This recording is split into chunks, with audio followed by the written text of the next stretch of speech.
Jalna police अधीक्षक कार्यालयामध्ये शेकडोच्या संख्येने आज ओबीसी समाज बांधव हजर झाल्याचं आपल्याला पाहायला मिळत आहे। आपण जाणून घेऊयात काय प्रकरण आहे ते। आज पोलीस अधीक्षक कार्यालयात आले, काय प्रकरण? नमस्कार। पुणे येथे नवनाथ आबा वाघमारे यांच्याकडून थोडासा एक अपशब्द त्या ठिकाणी गेल्याच्या पार्श्वभूमीवर महाराष्ट्रातून विशेष करून जालन्यातून या ठिकाणी जे काही तीव्र प्रतिक्रिया त्या ठिकाणी आल्या।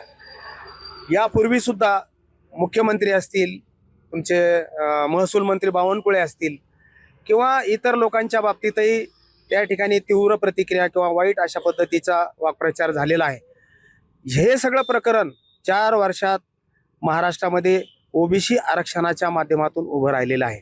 ओबीसीच्या आरक्षणातून त्या ठिकाणी इतरांना वाटेकरी करू नये, गोरगरीब मराठा समाजाला आरक्षण दिलं पाहिजे, परंतु ओबीसीच्या आरक्षणातून नको, ही भूमिका त्या ठिकाणी ओबीसी नेत्यांनी घेतलेली आहे। आणि या धर्तीवर शासनानं ओबीसीच्या आरक्षणाला कुठलाही धक्का लागणार नाही असं गोड अभिवचन देऊन त्या ठिकाणी ओबीसी मध्ये घुसखोरी केली। त्याचे दुष्परिणाम ओबीसी समाजाच्या सगळ्या प्रकार शिक्षणात असेल, नोकऱ्यात असेल किंवा राजकारणात असेल त्या ठिकाणी दिसू लागलेले आहेत। हा जो काही प्रकार शासनाकडून घडला तो निंदनीय आहे। या विरोधामध्ये ओबीसीचे नेते लक्ष्मण हाके असतील, मंगेश ससाने असतील, नवनाथ वाघमारे असतील, हे त्या ठिकाणी बाजू मांडत असतात। आणि हे बाजू मांडत असताना त्यांना काउंटर करण्याचा प्रयत्न त्या ठिकाणी होतोय आणि वेगवेगळ्या पद्धतीनं त्यांच्यावर शाब्दिक हल्ले, शारीरिक हल्ले त्या ठिकाणी होत आहेत। मुंबईत मंत्रालयातही त्यांच्यावर हल्ला करण्याचा प्रयत्न झाला, जालन्यातही त्यांच्या घरी त्या ठिकाणी काही गावगुंडांनी हल्ला करण्याचा प्रयत्न केला। सुदैवानं ते त्या ठिकाणी घरी नसल्यामुळं ते त्याच्यातून बालंबाल बचावले। त्यांच्यावर काही विघातक प्रवृत्तींनी बक्षीस ठेवलंय की त्यांचा त्या ठिकाणी खून करा, त्यांना मारा। तर या संदर्भामध्ये हे असा काही विघातक प्रकार घडू नये आणि त्यांना जे काही टार्गेट केल्या जाते त्यामुळं सकल ओबीसी समाज जालनाच्या वतीनं आज आम्ही जिल्हा पोलीस अधीक्षकांची त्या ठिकाणी भेट घेतली। त्यांच्या हे लक्षात आणून दिलं की बाबा अशा पद्धतीच्या व्हिडिओ जाहीर करून कोणाची तरी हत्या करण्याचा आवाहन केलं जातं, हे चुकीचं आहे। अशाही लोकांना प्रतिबंध केला पाहिजे, त्यांच्यावर गुन्हे दाखल झाले पाहिजेत। निश्चितपणानं नवनाथ आबाकडून जो काही वाक्प्रचार झालेला आहे त्याबद्दल त्यांनी दिलगिरी व्यक्त केलेली आहे, माफी मागितलेली आहे। परंतु ज्यांनी या अगोदर मोठमोठे अपशब्द केलेत त्यांनी कुठल्याही प्रकारची माफी मागितलेली नाही। म्हणून एकतर्फी ओबीसींना कुठंतरी टार्गेट करण्याचा प्रयत्न त्या ठिकाणी होतोय आणि त्या समाजाच्या तीव्र भावना शासनापर्यंत प्रशासनाच्या माध्यमातून पोहोचवण्याकरता आज जिल्ह्यातल्या ओबीसींनी एसपींची भेट घेऊन त्यांना एक सुरक्षा पोहोचवली पाहिजे। ज्यांनी हे बक्षीस कुठली सुरक्षा पोहोचायला पाहिजे असं वाटतं तुम्हाला? काय त्यांना वाय दर्जाची सुरक्षा दिल्या गेली पाहिजे, म्हणजे त्यांच्या प्राणाला किंवा त्यांच्या जीविताला सध्या फार मोठा धोका आहे आणि म्हणून त्यांना संरक्षण चांगल्या पद्धतीचं पुरवलं पाहिजे, ही एक भूमिका। आणि दुसरं, त्यांना मारण्याची जी काही धमकी ज्या लोकांनी दिलेली आहे त्यांनाही त्या ठिकाणी त्यांचा प्रतिबंध करून त्यांची योग्य ती चौकशी करून त्यांच्यावर गुन्हे दाखल करण्याची मागणी आमच्या समाजाच्या माध्यमातून त्या ठिकाणी करण्यात आलेली आहे। ताई, आज पोलीस अधीक्षक कार्यालयात आलेत, काय मागणी? मागणी आमची एवढीच आहे की नवनाथ आबाकडून जे 2 शब्द बोलण्यात आले तर त्यांनी माफी पण मागितली। त्या जे शब्द बोलले ना त्याच्यानंतर त्यांनी माफी पण मागितली, पण माफी मागितल्यानंतर काही राहिलेलंच नाही। काही इतर लोक एवढे घाणघाण शिव्या देतात सोशल मीडियावर, त्यांच्या प्रत्येक शिव्यांच्या अगदी लेडीज सुद्धा ऐकू शकत नाही, एवढ्या घाण शिव्या असतात। मुख्यमंत्र्याच्या आईवर शिवी दिल्या जाते, बावनकुळेच्या आईवर, बहिणीवर शिव्या देतात, चोळी बांगडी हे सगळं केलं जातं। मग इथं मराठा समाजाला लाज वाटत नाही का? तेव्हा त्यांना महिला दिसत नाही का? तेव्हा चोळी बांगडी त्यांना दिसत नाही का? हे त्यांना कळायला पाहिजे ना। मग त्या माणसाकडून चुकलं, त्यांनी माफी पण मागितली। मग यांच्याकडून चुका होतात, यांच्या चुका कोणी पोटात घालायच्या? मराठा समाजाने। मग आम्ही काय करायचं? आमच्या लोकांनी काय बांगड्या भरलेल्या आहे का? किती कालची लँग्वेज एवढी घाणेरडी होती त्याची, ते बोलणं त्याचं मीडियावर, सोशल मीडियावर हे भाषा वापरायची त्यांनी। हे चालतं का मराठा समाजाला?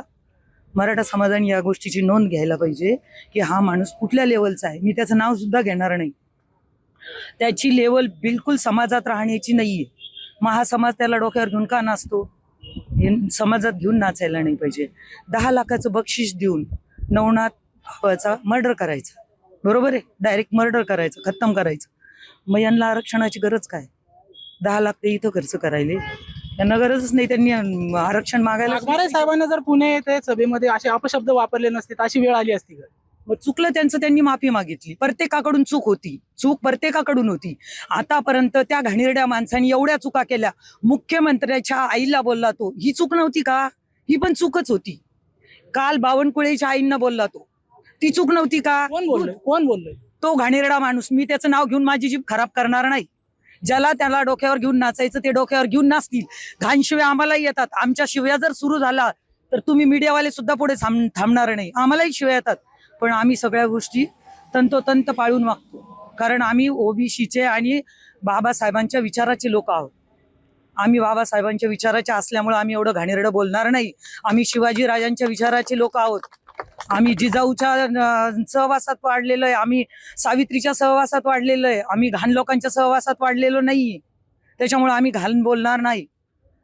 त्यांना आळा घालायचा असेल, मराठा समाजाला जर आळा घालायचा असेल, आरक्षण पाहिजे असेल, तर यांनी काय करायला पाहिजे? यांच्याकडे सुशिक्षित लोक आहेत, शिकलेले विचाराचे लोक आहेत. प्रत्येक समाजामध्ये शिकलेले सुशिक्षित लोक आहेत.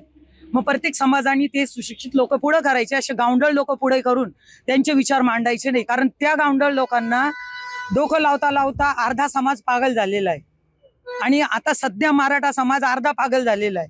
आणि नवीन जे यंग जनरेशन मुलं आहेत ते ह्या माणसामुळे वेडे झालेले आहेत. आणि त्या वेड्यापणामध्ये ते काहीही करतील. उद्या नवनाथ आबावर ते हमला करतील.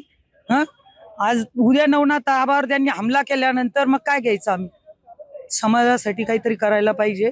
ते मराठा समाजाने पहिले करायला पाहिजे, नंतर आमचा विचार आम्ही करू. तुम्ही आज पोलीस अधीक्षकांकडे आले, काय मागणी केली बरं? आम्ही हीच मागणी केली की आमच्या लोकांवर जो अन्याय व्हायला लागला हा कुठं कुठं थांबायला पाहिजे. आम्ही किती दिवस सहन करायचा? ओबीसी लोक एवढेच नाही, ते भरपूर आहे. एवढे सागरासारखे आहेत. ते जर एकदा खवळून उठले तर मग यांच्या आई बहिणी कुठं राहतील यांनाच माहिती नाही. मग आई बहिणीवर बोललं की मग यांना पुन्हा राग येतो. त्याच्यामुळे आई बहिणीचं कोणी नाव घेऊ नये, त्यांनाही कळायला पाहिजे. त्यांनी जेव्हा आई बहिणीचं नाव घेतलं ते मराठा समाजाला चालतं का बरं? का चालतं त्यांना? हे त्यांच्या पडद्यामागचे. यांनी याच्या आईचं दूध पिलं नाही, याच्या आईचं दूध होटाने ओढलं नाही, यांनी पायाने ओढलं का तांगड्याने ओढलं? याला कळत नाही दूध कशाने ओढतं, थंड कोणचं असतं, गरम कोणचं असतं. हे जास्त दुधात खेळलेलं आहे का? ड्रामानी दुधात खेळलेलं आहे का? याला कळायला पाहिजे ना आपण काय बोलतो म्हणून. अरे याला बसवलं कोणी? याची अक्कल काय? शेण खायची अक्कल नाही त्या माणसाला. तो माणूस एवढा घाणेरडं बोलतो. हे लोक सहन, मुख्यमंत्री सहन कसं करता मला हेच कळत नाही. बावनकुळ्यांनी हे सहन का केलं? फक्त समाजात त्यांना या घाणेरड्या माणसाच्या नादी लागायचं नाही, त्याच्यामुळे त्यांनी सहन केलं. आणि इतर समाजही त्याच्यामुळे सहन करतो. जातीवर आल्यावर सगळ्यांना जात दाखवता येते. आम्ही पण दाखवू जात. आमच्याजवळ पण सगळं काही आहे. नक्कीच माझ्यासोबत वकील साहेब, आज तुम्ही पोलीस अधीक्षक कार्यालयात आलात, काय मागणी केली? आम्ही सर्व ओबीसी बांधव, सर्व समाजाचे, धनगर समाज असो, माळी समाज असो, वंजारी समाज असो, या सर्व समाजाचे बांधव या निवेदनामध्ये सामील झालेले आहेत. हे निवेदन प्रामुख्यानं असं होतं की जे 17 तारखेला जो नवनाथ आबा वाघमारे यांच्यावर जो हल्ला करण्यात आला, ज्या गुंड प्रवृत्तीच्या लोकांनी 15-20 लोक त्या घरावर चालून आले आणि त्यांना जीवे मारण्यासाठी त्या ठिकाणी ते आली होती. परंतु योगायोगानं नवनाथ आबा हे दौऱ्यावर असल्या कारणामुळं ते त्यांच्या तावडीत सापडले नाही आणि म्हणून ते वाचले. ते तावडीत न सापडल्यामुळं त्या गुंडांना, त्या 15-20 गुंडांना फार राग आला आणि त्यांनी रागाच्या भरामध्ये अश्लील शब्दामध्ये त्यांच्या आईला, त्यांच्या मुलीला आणि त्यांच्या पत्नीला शिवीगाळ केली की ती शिवीगाळ कोणी ऐकू सुद्धा शकत नाही. मग आता बाकी मराठा समाजाने सुद्धा त्याचा विचार करायला पाहिजे की जर तुम्ही त्या नवनाथ आबा वाघमारे यांच्या आईला, बहिणीला आणि मुलीला अशा प्रकारच्या जर अश्लील भाषेत जर शिवीगाळ करत असाल तर मग मराठा समाजाला त्यांच्यावर बोलण्याचा काही अधिकार नाही. कारण तुम्ही सुद्धा तशा प्रकारच्या शिव्या द्यायला लागलेत आणि ते नवनाथ आबा वाघमारे यांच्या आईला देतात, त्यांच्या मुलीला देतात, त्यांच्या पत्नीला देतात. याच्याबद्दल सुद्धा मराठा समाजातले जे काही गुंड प्रवृत्तीचे लोक आहे, मी सर्व मराठा समाजाला दोष देत नाही, जे काही गुंड प्रवृत्तीचे लोक आहेत त्या लोकांवर कारवाई व्हायला पाहिजे आणि त्यांनी जे काही जीव मारण्याची धमकी दिलेली आहे त्यांच्यावर सुद्धा कारवाई व्हायला पाहिजे. याच्या अगोदर सुद्धा मुंबईला नवनाथ आबा वाघमारे यांच्यावर मंत्रालय परिसरामध्ये तिथं गावगुंडा ह्याच गुंडांपैकी काही गुंडांनी मंत्रालय परिसरामध्ये सुद्धा हल्ला केला होता आणि तिथेही सुद्धा शिवीगाळ केली. त्याची फिर्याद सुद्धा ती तिथं ते संबंधित पोलीस स्टेशनला देण्यात आलेली आहे. आणि म्हणून आम्ही हे निवेदन घेऊन आलो आहोत की आज जो 17 तारखेला जो त्यांना मारण्याचा प्रयत्न केला, त्यांनी शिवीगाळ केली त्या अश्लील भाषेमध्ये आणि जीव मारण्याची धमकी दिली आणि याच्यावर गुन्हा दाखल करावा, या संबंधितावर गुन्हा दाखल करावा, हे निवेदन घेऊन आम्ही सर्व समाज बांधव या ठिकाणी आलेलो आहोत. या ठिकाणी नक्कीच हे होते सकल ओबीसी समाज बांधव. आज त्यांनी जालना पोलीस अधीक्षक यांची भेट घेतलेली आहे व मागणी केलेली आहे की जे ओबीसी नेते नवनाथ वाघमारे यांच्या घरावर जे काही लोकांनी साड्या बांगड्या वगैरे बांधलेल्या होत्या व धमकी सोशल मीडियावर देण्यात येत आहे, त्यांच्यावर कायदेशीर कारवाई करण्याची मागणी या सकल ओबीसी समाज बांधवांच्या वतीने करण्यात आलेली आपल्याला पाहायला मिळत आहे. महाराष्ट्र टाइम्स ऑनलाईनसाठी योगेश कापळे, जालना.